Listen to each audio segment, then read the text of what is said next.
knowledge, they say, is power. What you don't know, of course, it's always above you. That is why you need to avail yourself to get information at the right time and have the boldness to use them whenever you need them. And that is why this program is also put together. In case you don't know, the program is Time Out with Dr. Yetty on Breeze 91.9 FM Akure. 30 minutes is not too much for you to invest in your own life, and maybe as a parent in the life of your children.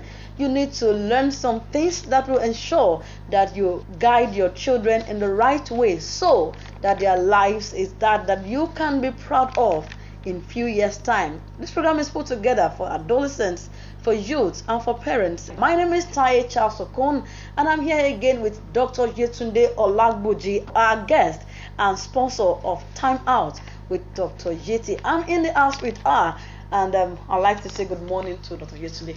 Good morning, everybody. On this program, we always come every week bringing topics that are practical in the lives of our adolescents. And in case you want to know who is an adolescent, it's a person who is under the age of 10 to 19. And then this one also goes to youth as well, because what you don't know, you just need to know, because you will need them anytime soon.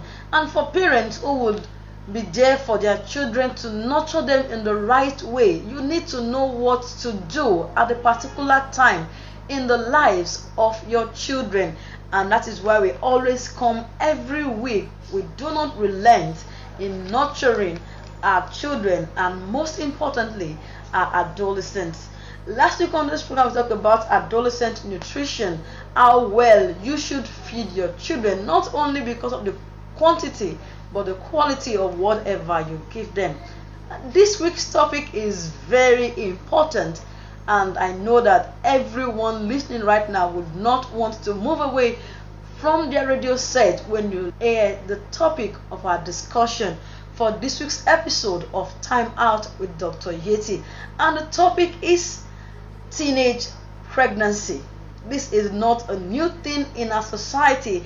It has become a day-to-day occurrence, and because it's becoming a norm in our society does not make it right. And we are here to right the wrong. Let our teenagers know what they need to do, and let the parents know when to come into the lives of their children and what to do at that particular time. And this is supposed to be a good thing for an adult, a married person, to be pregnant, but when it is a teenager, then something definitely is wrong. Let me go straight to Dr. Yetunde in the house. Teenage pregnancy, how do we look at it in our society of today? Teenage pregnancy, I would say, is a silent menace in our society. It's really killing a lot of children, and is actually, we have an alarming increase of teenage pregnancy, because so many of these young girls are just getting pregnant. And before I just continue, teenage pregnancy, I would define it as an unwanted pregnancy in a girl between 15 and 19 years, and even it can be lower. We have girls of 10, 12 years who get pregnant. Once they start to menstruate, then there's nothing stopping you from being pregnant. And in the northern part of Nigeria, the prevalence is about 24%, because you know that way we have early marriages and all of that. Yes. In the southwest, we don't really have early marriages, though we are in the southwest it's not so common, but of course we are already seeing cases of early marriages, teenagers being given out to imams and all of those things. We're already having it also in the southwest, and for the prevalence around this area is about 8%. So 8% is a lot, it's a whole lot. The population of let's say Akure alone is 4.6 million. Wow. Let's say 8% of 4.6 million, you know what that is. And so why are we having this increase in teenage pregnancy? Akure especially, I would say this, teenage pregnancy is really on the increase. In Akure? In Akure, yes. Wow. In Federal and so many local governments in Ondo State in particular, teenage pregnancy is really on the rise. And what are the major causes of this teenage pregnancy, like we say? Number one is lack of parental care. So many of these children don't really have the required parental care. it's not just to be living under your parents, but are you properly guided by these parents? It's important. Like we've been talking about, adolescents undergo so many changes: psychological, physical, cognitive, emotional, all developmental changes. And so these changes makes them vulnerable, and so they shouldn't be left alone. They should be guided throughout that sensitive period of their lives. So when they feel, that's why they feel they want to experiment with so many things. They want to have sex, they want to do what mommy is doing, they want to do what daddy is doing. And so if they are not guided, it's very possible that they face some of these things, and teenage pregnancy is one of the consequences of these actions that they take during this period. Another is sex education is not being given properly to them. These children, one yes, well, the family is supposed to give, or the mom, the father, whoever now is available, should be able to give the required sex education to these children when, even as they're growing up. Certain information you release to the children as they mature. Yes. So when they are still young, you might still keep some things from them, but by the time they get to that adolescent, between 10 and 19, all the information required should be given to them. Even if they want to, yes, the best thing is for them to abstain from sex until they get married. But in case they want to have sex, or some of them are already having sex, you tell them they need to protect themselves. And when we talk about sexually transmitted infections, when they engage in sexual intercourse, that's when they can get pregnant. That's when they will have sexually transmitted infections. And some of them, they might never recover from this. So we have that. Then poverty is another major cause of teenage pregnancy. It's so alarming nowadays. These children, we have a lot of prostitutes in Akure now. Yes. Initially, it used to be children from somewhere outside the town that comes to do prostitution. But nowadays, you see Ondo State indigenes going into prostitution, possibly because of money.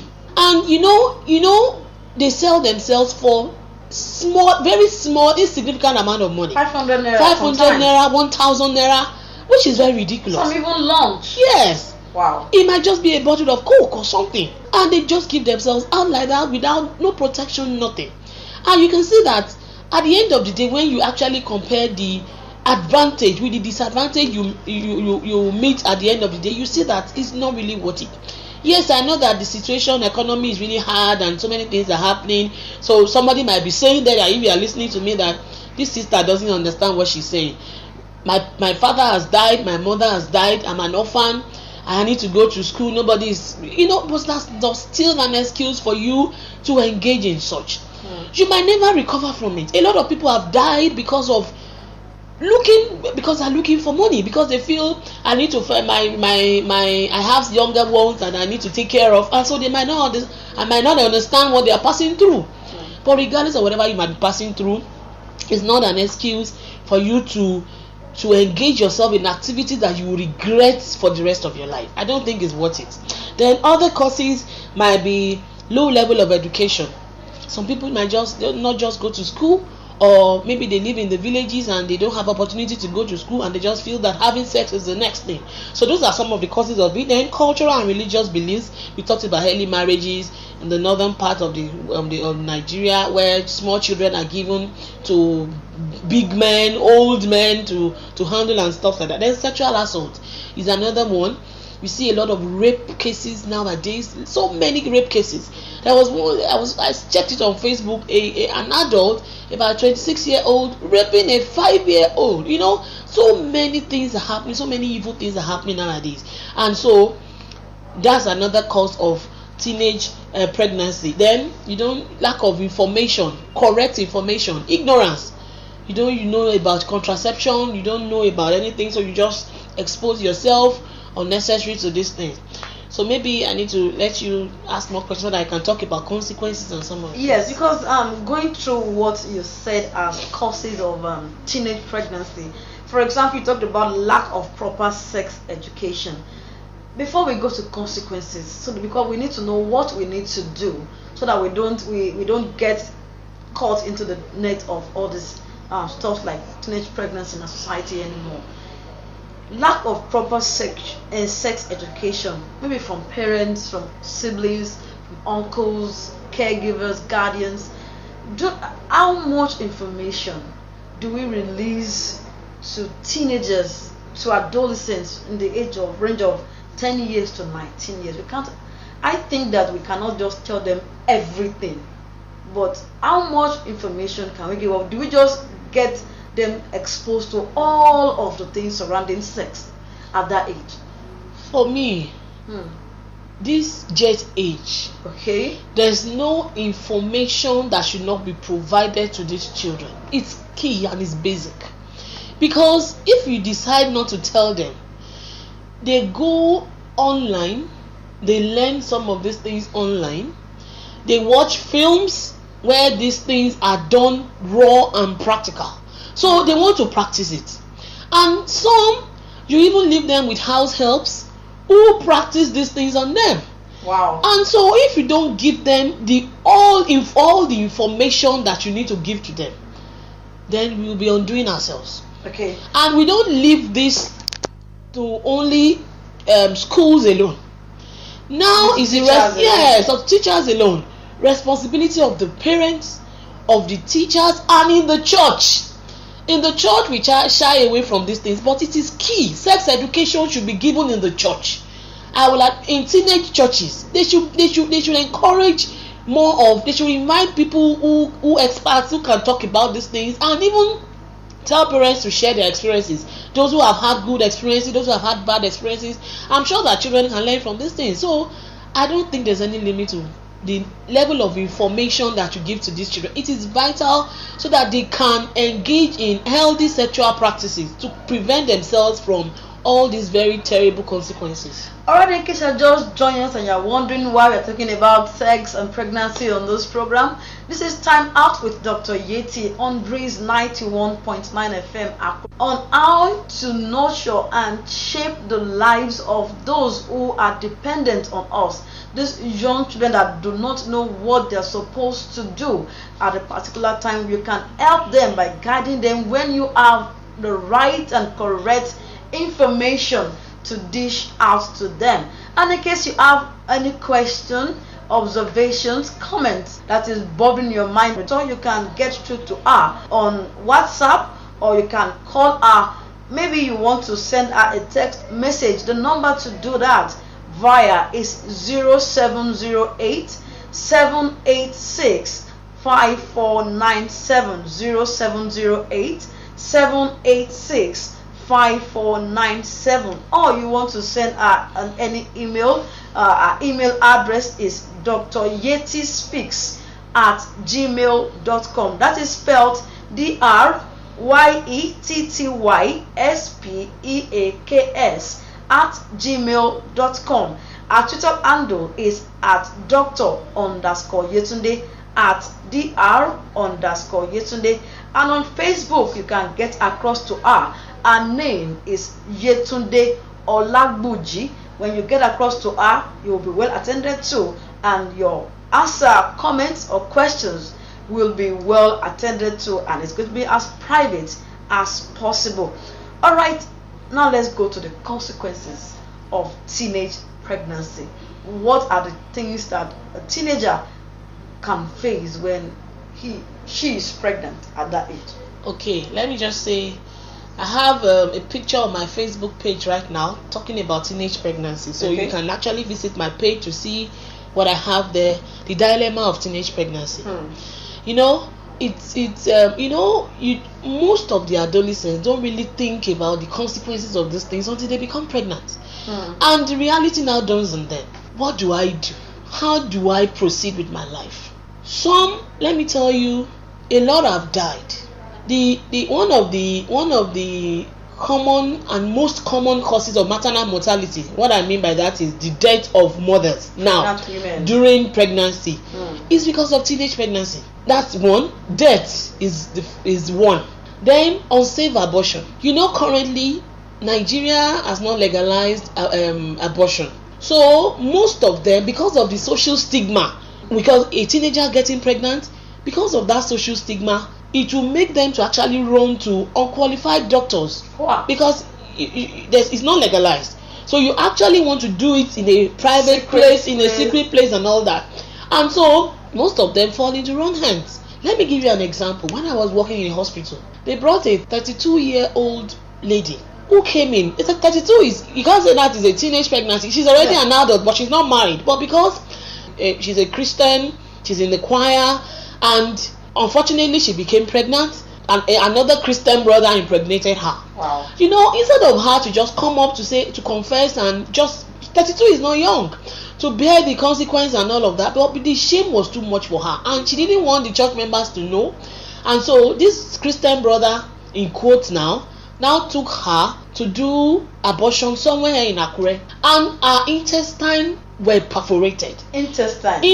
Not That's the womb. Not the womb. You know, they bypassed the womb and perforated somewhere inside her intestine, and so she was now leaking feces into the stomach. Wow. So by time, and they didn't know, she was now smelling all over and all of that. And by the time they brought her to the hospital, she was stinking because her stomach everywhere was littered with feces.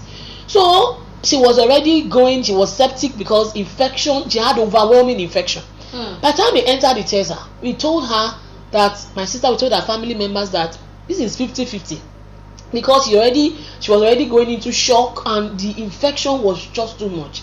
By the time we took her into the theater, the whole stomach had feces littered everywhere. And so the everywhere was stinking and smelling. Of course she died. Wow. Yeah, she died because the infection was too much. She didn't survive it. So these are some of the consequences. You know, unsafe abortion. We have it all around. So many people parading themselves as doctors that are not doctors. And so you see, death is inevitable in most of the cases when you visit the quacks. And another case is you have complications. I don't know, in the northern part where you have teenage pregnancy, there's something called vaginal fistula, because the pelvis and everything of that female, the adolescent, is not yet mature. Okay. And so by the time during labor, when the head of the child starts to hit on the bladder, you know, you have holes developed, and there will be a communication between the vagina and the bladder, and so the girl will now start leaking feces through the vagina. Wow. So that also happens. Then also there's also rectovaginal fistula. There's a connection between the rectum and the vagina, and so you see feces coming out from the vagina. That also happens. You know, the consequences are just too much. And another thing, social stigma. Nobody wants to, you know, they just say a teenager getting pregnant, you know. You look at that child with disdain. You know, you just look at, what is this child? You know, it's not serious and everything. And so even this social stigma will not even make this adolescent to visit the hospital for antenatal care. They won't go because they are ashamed, because they are young, and they are ashamed that, oh, why will I go there? They will be looking at me. You know, because of that, there's a stigmatization is there. And another thing is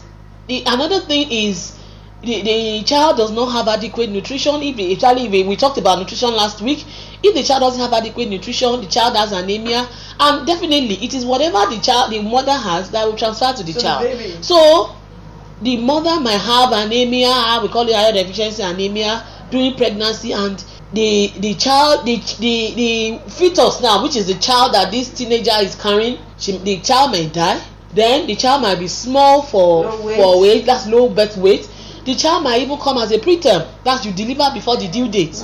These are some of the things. And you see, this thing, the teenage pregnancy has ripple effects, because some, they drop out of school, so many of them don't come back again. They don't go. They are not able to go to school, and so they now maybe start managing with menial jobs. Some of them, the guy that impregnates them will not accept. So you see that, especially when they come from a poor background, you see that cycle of poverty continues. You know, the child who is born in that kind of arrangement also will not be properly fed. Poverty continues in that child, and the child might also be a victim of teenage pregnancy. Why? Because the will be brought up in the poor environment, and that poverty can lead that child again to start having sex early, so that you get money, and from there you can have teenage pregnancy again from there. You know, this has ripple effects. And we really need to stop it. It's not something that is really encouraged. You know, one of the things that can stop teenage pregnancy is the female being educated. Okay. I graduated at the age of 26 years from school. You see, so I got married at 28. So You understand? So education itself, the woman being empowered, will prevent all of these things. So that's why there are still some people, I know it's not so common in the southwest, but there are still some people who still don't believe in female education. They believe that the end of that woman lies in the kitchen. It's not true. Our females have to be empowered. They need to be empowered to take charge of their lives and the lives of their children. They say train a female child, then you have trained the whole world. Yeah, train a generation. That statement is really true, because women have to take the health of themselves and the health of their family, even their husband. Yes. They need to take charge of it. Yes. And so when you train a female child, we are doing a whole lot of good, and the economic development and empowerment of any nation lies with when you train female children. So by the time we start losing our females to teenage pregnancy, even the economic growth of a particular country or state, it will be questionable, because the females contribute so much to the economic growth of any state or any nation. So it's very important. So these are some of the consequences of teenage pregnancy. Another thing is postnatal depression.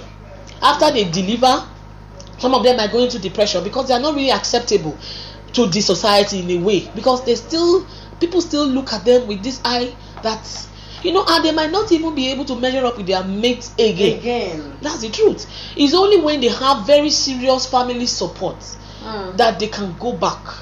I know somebody who delivered during in university, the first year in university, but the mother took up the child, and started catering for the child, and she went back to school, and she's doing very well with herself today. But how many cases do we have of that? How many cases? The mothers are even still struggling.